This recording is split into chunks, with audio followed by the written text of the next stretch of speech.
Sa halos 3 dekada niya sa industriya, patuloy na pinatutunayan ni Ann Curtis na isa siya sa pinakamatatag at pinakasikat na artista ng kanyang henerasyon.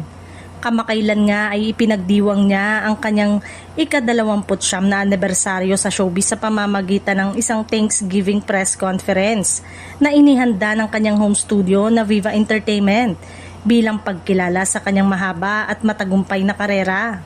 Sa naturang event, ibinahagi rin ang ilan sa mga proyektong nakatakdang gawin ni Ann sa mga susunod na buwan. Ayon sa mga ulat, 3 malalaking proyekto ang kanyang paghahandaan kaya inaasahang magiging abala ang aktres sa nalalapit na panahon.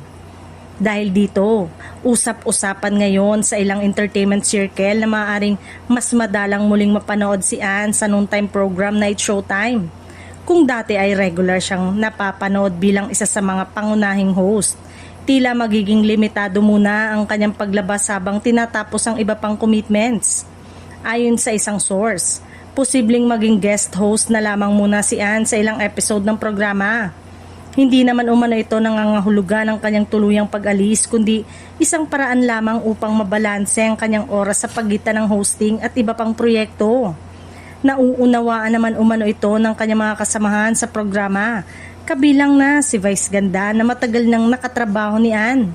Ayon sa source, suportado ng buong Showtime family ang mga bagong oportunidad na dumarating sa aktres. Sa kabila ng posibleng mas madalang na paglabas sa noontime show, tiniyak ng mga malalapit kay Ann na mananatili pa rin siyang bahagi ng programa.